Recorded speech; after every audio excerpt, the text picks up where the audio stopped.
नमस्कार दोस्तों, आज हम मापन एवं मूल्यांकन में अंतर के विषय में चर्चा करेंगे। इसके पहले वीडियो में आप लोगों ने मापन और मूल्यांकन को विस्तार से समझा है। अब हम देखते हैं मापन और मूल्यांकन में कौन कौन से अंतर हैं। मापन एवं मूल्यांकन में अंतर करते हुए आप मापन और मूल्यांकन को और बेहतर ढंग से समझ पाएंगे। जो सबसे पहला अंतर है, मापन मूल्यांकन का एक भाग है, यानी जब आप मूल्यांकन करते हैं तो मापन उसमें शामिल होता है। बिना मापन के आप मूल्यांकन नहीं कर सकते। दूसरा बिंदु हम देखते हैं कि मापन का एरिया या क्षेत्र सीमित होता है, जबकि मूल्यांकन का क्षेत्र व्यापक होता है।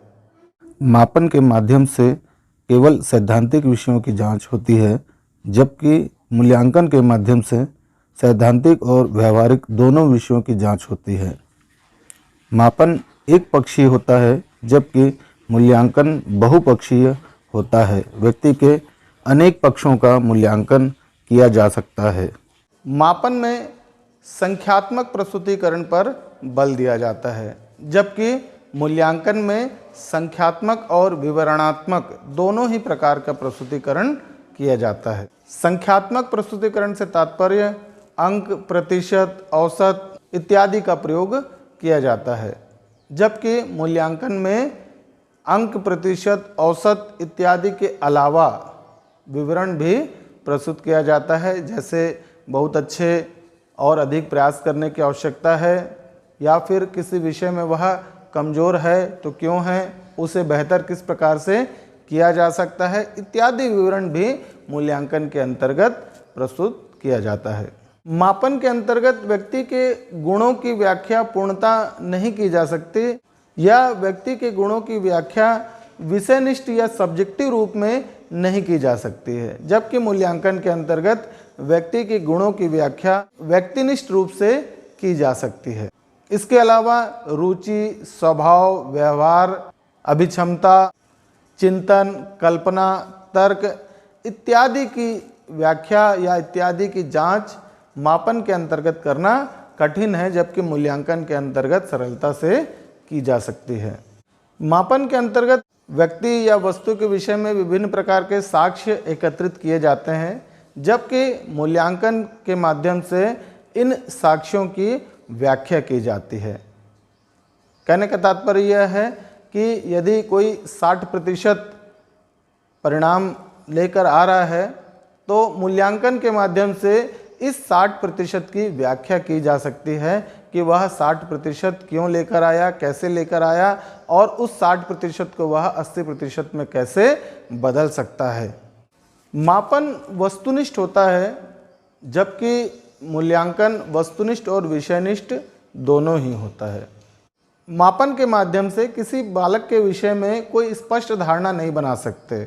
जैसे मान लीजिए कोई बच्चा 80% लेकर आता है, तो हम यह नहीं कह सकते उसकी बुद्धि लब्धि वास्तव में अधिक होगी। 80% लाने के पीछे और भी कारण हो सकते हैं, जबकि मूल्यांकन के माध्यम से उस व्यक्ति के 80% लाने के पीछे के कारणों की भी जांच आसानी से की जा सकती है, और उस बच्चे के विषय में स्पष्ट धारणा का भी निर्माण किया जा सकता है। मापन के माध्यम से दो व्यक्तियों के मध्य तुलना करना कठिन होता है, जबकि मूल्यांकन के माध्यम से दो व्यक्तियों के मध्य तुलना करना आसान या सरल होता है। इसका कारण यह भी है कि मापन यह नहीं बता पाता है कि दो व्यक्तियों के मध्य में ये जो अंतर है वह क्यों है, जबकि मूल्यांकन के माध्यम से हम इस अंतर को ज्ञात कर सकते हैं, या बाह्य तत्वों के प्रभाव को हम मूल्यांकन के माध्यम से जान सकते हैं या पता लगा सकते हैं। मापन के अंतर्गत शिक्षक की भूमिका उतनी महत्वपूर्ण नहीं होती जितने कि मूल्यांकन के अंतर्गत होती है। जैसा कि मैंने पहले भी आपको बताया है कि मापन एक वस्तुनिष्ठ विधि है, और वस्तुनिष्ठ विधि होने के कारण शिक्षक की भूमिका तुलनात्मक रूप से कम रहती है, जबकि मूल्यांकन एक वस्तुनिष्ठ विधि के साथ साथ व्यक्तिनिष्ठ या विषयनिष्ठ विधि भी हैं, और विषयनिष्ठ या व्यक्तिनिष्ठ विधि होने के कारण शिक्षक की भूमिका अत्यंत ही महत्वपूर्ण हो जाती है।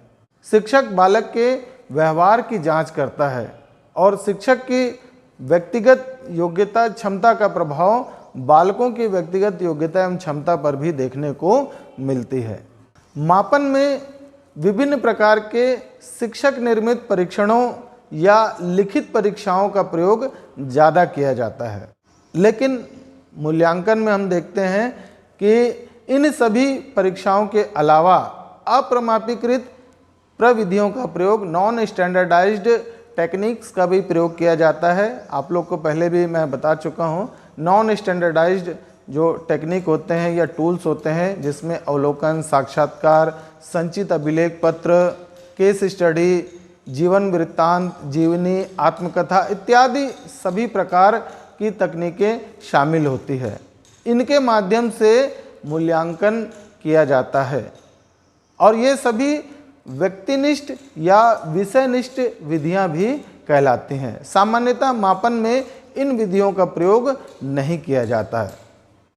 मापन में शून्य बिंदु होता है, जबकि मूल्यांकन में कोई शून्य बिंदु नहीं होता है। शून्य बिंदु से तात्पर्य किसी भी व्यक्ति का व्यवहार या उसकी योग्यता या क्षमता शून्य नहीं हो सकती। मापन में शून्य को आधार माना जाता है, जबकि मूल्यांकन में शून्य को आधार नहीं माना जाता है। इस प्रकार हम देखते हैं कि मापन एवं मूल्यांकन में अनेक प्रकार के अंतर विद्यमान हैं और इन अंतर को जानना एक शिक्षक और छात्र के लिए बहुत ही महत्वपूर्ण है। मापन में विभिन्न प्रकार की कमियां होने के कारण हम मूल्यांकन का प्रयोग कर रहे थे। हालांकि मूल्यांकन में भी अनेक प्रकार की कमियां उत्पन्न हो रही है और इन्हीं कमियों को ध्यान में रखते हुए आज हम मूल्यांकन के स्थान पर आकलन शब्द का प्रयोग कर रहे हैं। अगले वीडियो में हम देखेंगे आकलन क्या है और आकलन और मूल्यांकन में अंतर करने का प्रयास करेंगे। उम्मीद है यह वीडियो आप लोग को पसंद आया होगा। बहुत बहुत धन्यवाद।